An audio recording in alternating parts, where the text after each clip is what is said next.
Hello guys, this is Panzermeister36. Today's video is going to be part 2 on my series here featuring Annelies from the 503rd Heavy Tank Battalion.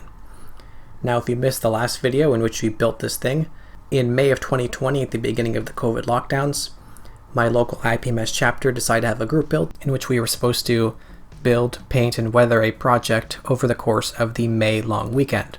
So we had Friday evening and then Saturday, Sunday, Monday. 3 1/4 days.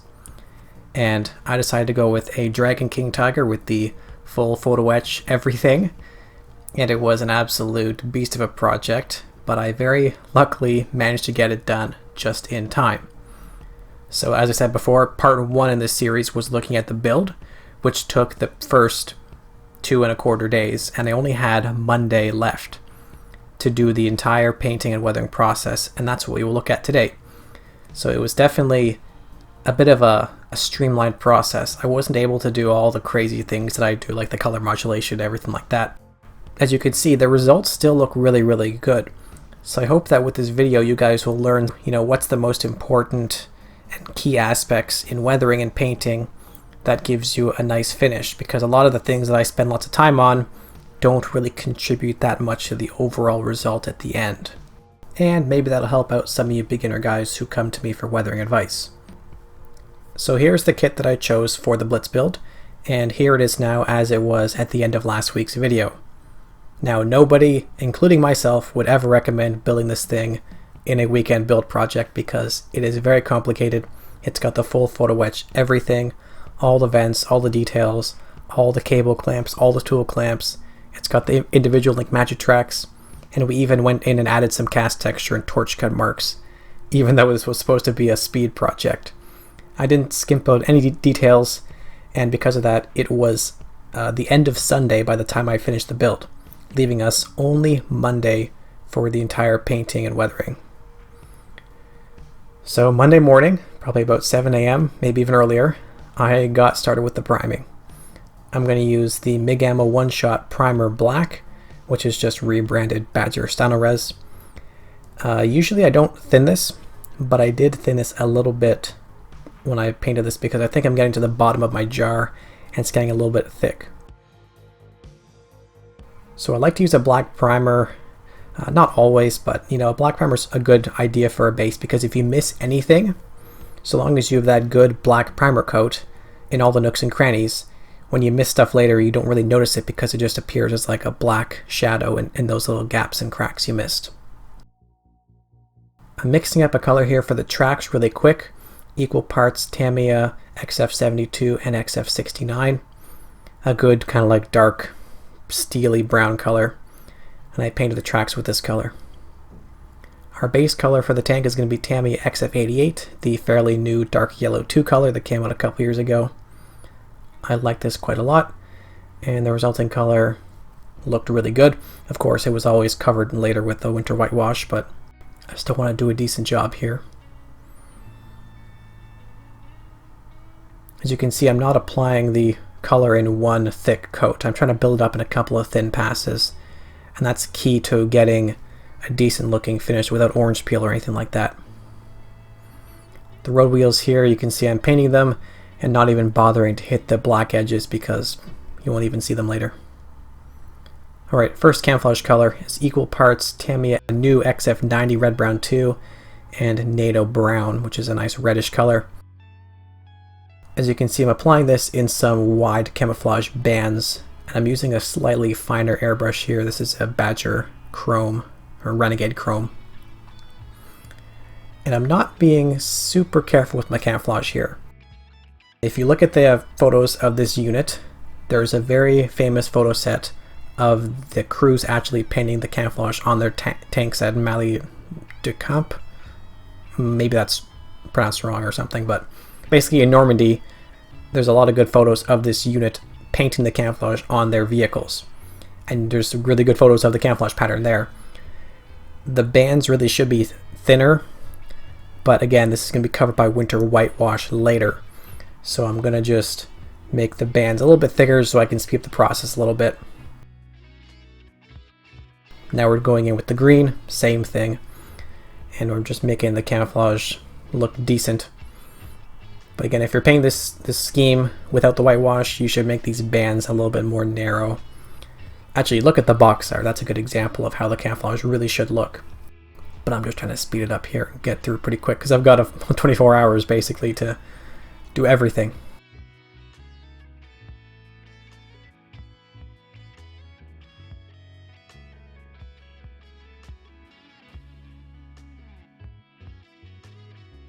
People always ask me about camouflage and thinner ratios and pressure and stuff like that. The key is just go high thinner ratio, low pressure, and a decent airbrush, and then just practice makes the rest. And for some quick and dirty camouflage, this came out looking very decent. Alright, now let's move on to painting some details nice and quick here. I'm going to use the new AK Gen 3 acrylics for most of this, starting with chocolate chipping, as it's called. I don't use this for chipping, instead I use it for painting spare tracks. So I thinned it with a little bit of tap water, and we're just going to quickly brush on an overall coat over the tracks here. And I'm trying to build it up. Usually I do maybe 2 coats to get the full opacity. I also use this color on the exhaust pipes as well. Next up, my favorite wood color is Panzer Ace's 310 Old Wood. I really like how this looks, and I use this to paint, I'm going to say all the wooden tools, but on this vehicle the only wooden tools are the barrel cleaning rods. So I just give them a quick pass. Again, I don't need to be perfect here because this is going to be covered later by winter camouflage. So Neo Black from Tamiya is going to be used to paint the black things, bow gun, and the rubber base for the antenna, I guess. And then I also hit the periscopes with it as well. AK Gen 3 Basalt Gray is going to be used for all the metal tools, and again only one metal tool, which is the starter crank. I do really like how the AK Gen 3 paints brush. They go on very smoothly and they dry in such a way that any brush marks will usually disappear. And once again here I can flex my workable tool clamps, which were very useful in allowing me to paint the tools separately from the model.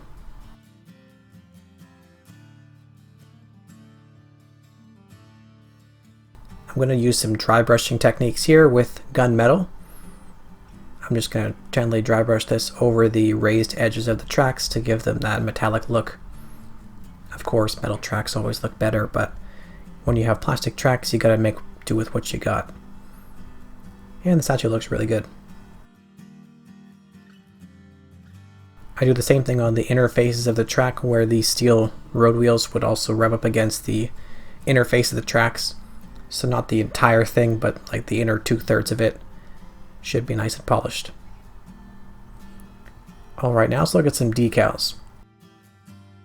Decals are always a touchy subject, and today I don't even have time for a gloss varnish, so we won't bother with that. We're going to rely entirely on setting solution. So I've got a little cup of warm water here, into which we're going to put our decals. Everyone's always saying, oh, you need a gloss varnish to make sure you don't get silvering, but in my experience you can decal perfectly fine over matte paint so long as you use setting solution such as microsol. After about 60 seconds the decals are ready to go because you can see that they will shift on the paper. And then I just pull them out and I will apply them to the model. You saw that before I gently brushed some microsol on the area where the decal is going to go. That was in preparation. I put the decal on top of that. I will push it into place, and then afterwards I will take some more microsol and then I'll push it down into the texture of the Zimrit with more microsol. Again, there's no varnish. The paint is not going to get damaged by it because it's Tamiya paint. It's very durable, and the setting solution will make it stick and there will be no air bubbles. Same thing with the crosses here. I know decals are always difficult for some people, especially me, but I've figured out my process pretty well here. And avoiding gloss varnishes definitely saves some time and effort, which is useful when I'm doing a weekend build like this.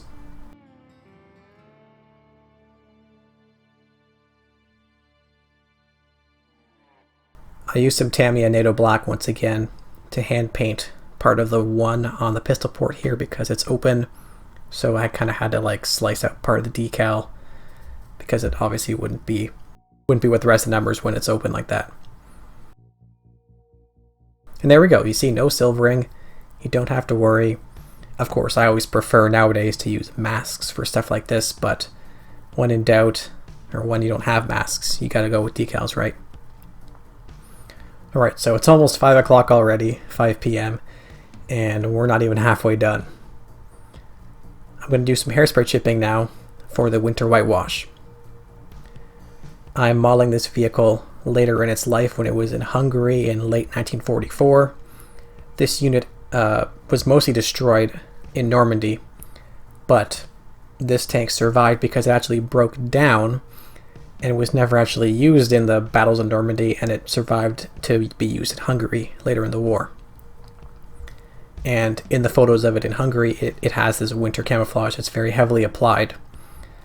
So that's mainly the finish I'm going for here, is the winter camouflage. So I applied 2 thin coats of hairspray straight from the can. Then like 5 minutes later, I'm going in here with my airbrush and applying a thin coat of Tamiya flat white. Notice how I'm not just hosing it on. I'm keeping the application thin, and I'm also applying it in a kind of zigzaggy, marbly way to make the paint not opaque, because this stuff was not usually sprayed on. It's usually applied with a rag or a brush by hand, so it's usually kind of messy. And we can kind of achieve that very quickly and easily here by doing this modeling effect. We can also make some streaks on angled panels to simulate the stuff having flowed down when it was still kind of wet and slopped on. Of course, using stuff like white oil paints or acrylics later by brush can also be used to achieve this, but time is of the essence here, so I'm going through as quick as I can. After the paint's dried for like 10 minutes, basically I just go clean my airbrush and come back. I now take some of the same warm tap water I used for the decals, and I take a short, stiff, bristled brush, and I begin to scrub at any raised edges or anywhere I want some chipping effects.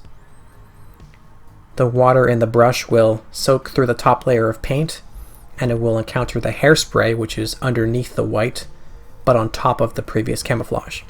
So basically the hairspray will essentially dissolve and remove the white on top of it, leaving the previous camouflage now exposed. And the way that it dissolves always kind of looks like this chipping pattern, so this is a really quick and dirty way to get decent chipping effects, especially on something like a winter camouflage like this, which usually gets pretty beat up. So note that I'm usually keeping my chips in areas that would be most worn. So like the sides of the turret, those don't really get worn, but the top, the roof, especially near the hatches, those places get really beat up. Now, I said on the sides don't really get worn, but on the reference photos of the unit, you can see they've kind of like worn away around where the numbers were so that they were visible through the whitewash. A lot of people are apprehensive about this technique because it seems like it's going to go terribly wrong and you're going to cover up all your previous work. But it is very simple so long as you apply the hairspray in a couple of thin coats. If you apply it too thick, your chips will be really massive and not look in scale. And also using something like an alcohol-based paint like Tamiya will also help you get nice chipping effects. Stuff like Vallejo doesn't really work well for chipping. So yeah, it's as easy as it looks. I'm just scrubbing around with my brush that's lightly damp. Every once in a while you can see it, my brush disappears because I'm wiping it off on a paper towel. But I just scrub and the paint chips off, and it looks like some chipping effects around the hatches. With the hairspray chipping complete, I now grabbed some AK Gen 3 Hull Red acrylic paint, and I went in and painted the edges of the pistol port and the pistol port hole with this just to kind of make them stand out. I'm not entirely sure if this is actually correct or if these should just be yellow, but it looks cool, so no regrets.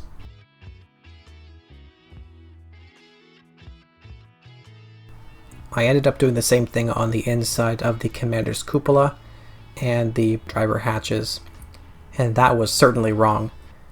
I thought kind of the same thing as the pistol port, where maybe this will be red, just the lip where it's exposed, but in reality these were just the base color of the vehicle, yellow. But again, it looked cool, so I don't really regret it too much.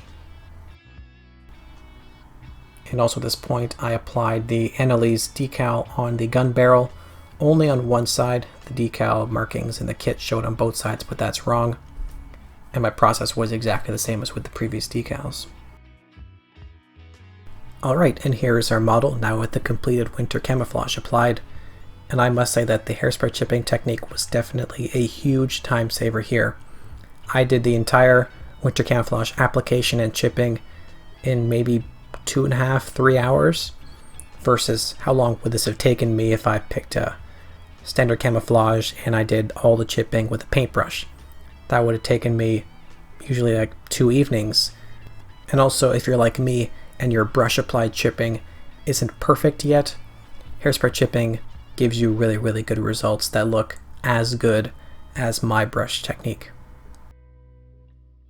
I want to give the model an oil pin wash, and this is probably one of the most important weathering techniques. If you're going to do like only 2 weathering effects in your model, it should be chipping and a wash. I'm going to use a MIG Ammo oil brusher and some VMS Oil Expert matte fast drying oil paint thinner. Mix them about 50-50, and then I just applied this on the model. Now there is no gloss varnish on here because I do not have time, so I am putting this straight over the, I guess, matte whitewash paint. But it still flows pretty well. Oil pin washes do usually flow nicely, so that was a happy, not a happy accident, but it worked in my favor, I guess. Now the point of the oil pin wash is to emphasize details by adding fake shadows and also the effect of dirt and grime collected in corners.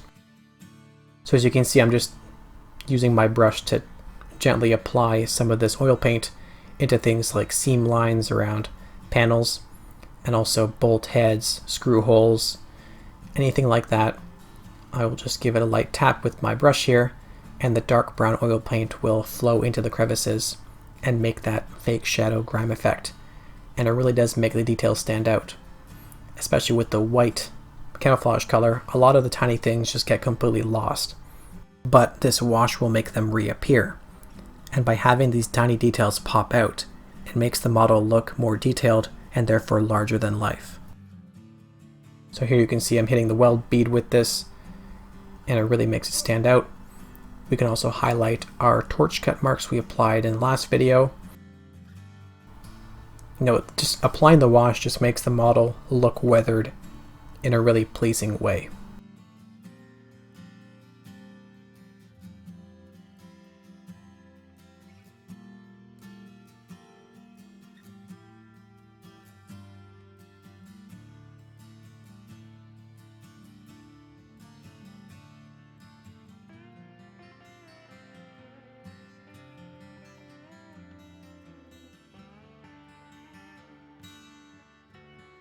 Now I've taken my same oil paint mixture, but I've thinned it less, so the oil paint is thicker. And I'm going to use this for some improvised quick and dirty mud effects and build up around the hatches.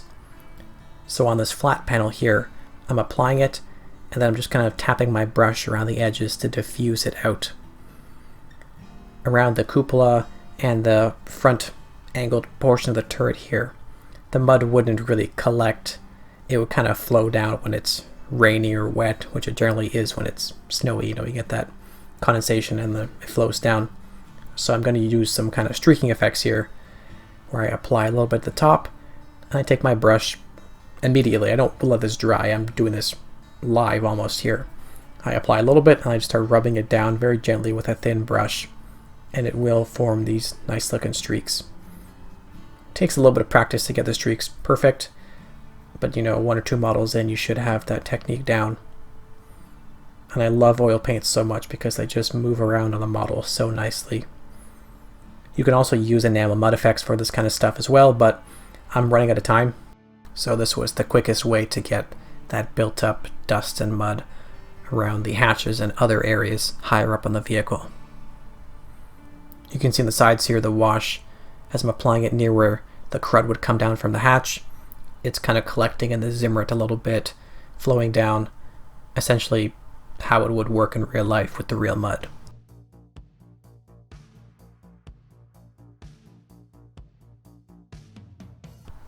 Now with the wash complete on the model, I think the most effective way to show how powerful this technique is with before and after shots.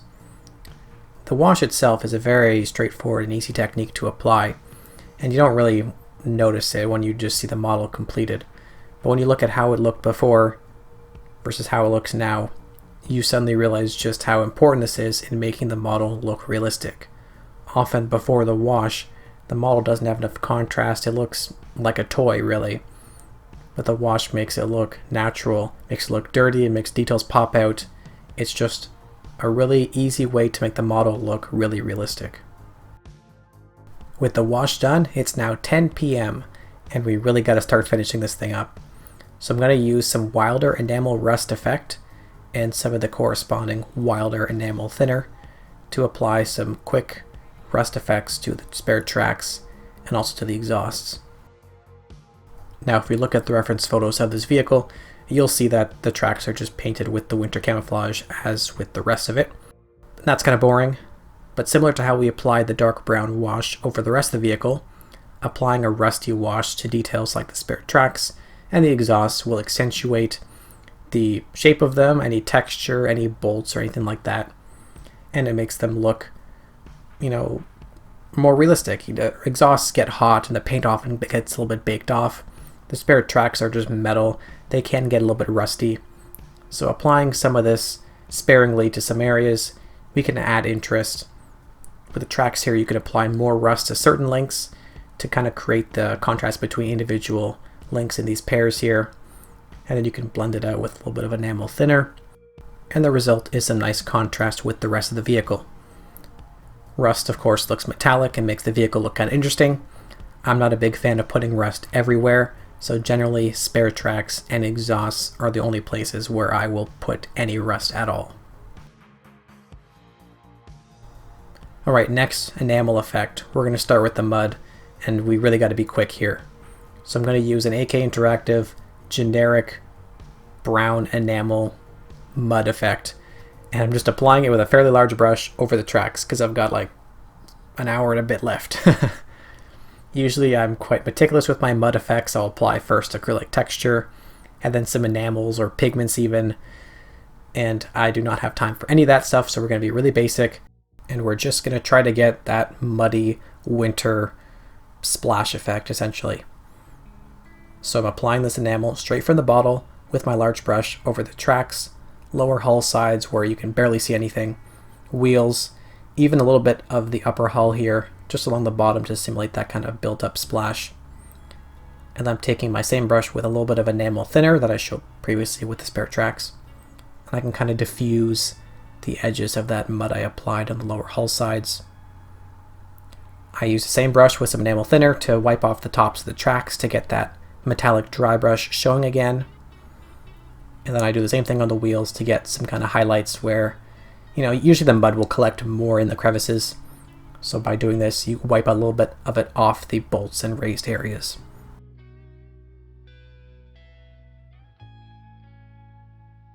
Now for some speckling effects. I love speckling effects. They're very, very powerful, just like the wash. They add a nice effect on the model.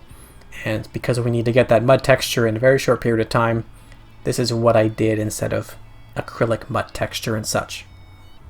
So speckling, I'm using the exact same enamel I used before, and I have some on my brush, and I'm flicking my brush against a wooden skewer. And it just flicks a little bit of paint, enamel paint, off the brush, and it lands on the model, and it lands in like a mud splash speckly kind of way, and it looks really, really good. So I use this over the wheels, and mainly the front and rear hull areas around the tracks, because that's where a lot of stuff gets flicked up. And especially in the winter, when everything's really wet, you get a lot of mud. With 30 minutes left, and utter desperation that the mud didn't look good enough, I grabbed this lighter gray enamel dust effect and I mixed it 50-50 with the previous brown. And I did a second layer of speckling over the same areas I showed before. So that is the rear of the lower hull, front of the lower hull, wheels, and also I think most importantly the tracks, because the tracks just had that previous brown on them and they looked kind of boring. So by applying the second layer of speckling with a slightly lighter color, you get some variation that looks like some maybe dry areas, dusty effects. It just adds more variation to the mud, and I think that when you're applying mud effects, you should use at least 2, usually for me 3 colors. Now I very hurriedly put the turret on and snapped a couple of photos for the Facebook group to prove that I finished on time. And yes, I finished about 5 minutes early when I took the couple of shots for Facebook. There was never any doubt. Yes, so this was a big rush, but I had a lot of fun weathering this thing in a single day. People might not believe me that this was a single day, but I was posting live updates on Facebook, so you can go check those out. People were there. This really happened. Now in real life, you should wait longer before you apply your primer. Between then applying the later paints, you're supposed to wait like 24 hours and such. When you're applying washes, you should really let them dry longer. And also sometimes semi-gloss varnishes and such can help you be more confident and a little bit more precise in some of the weathering effects, such as the wash. But I did not have time for any of that today, so I just did the bare basics, and I ended up with a really, really nice result that I'm very pleased with. So I hope you guys enjoyed this video and maybe picked up some tips and tricks.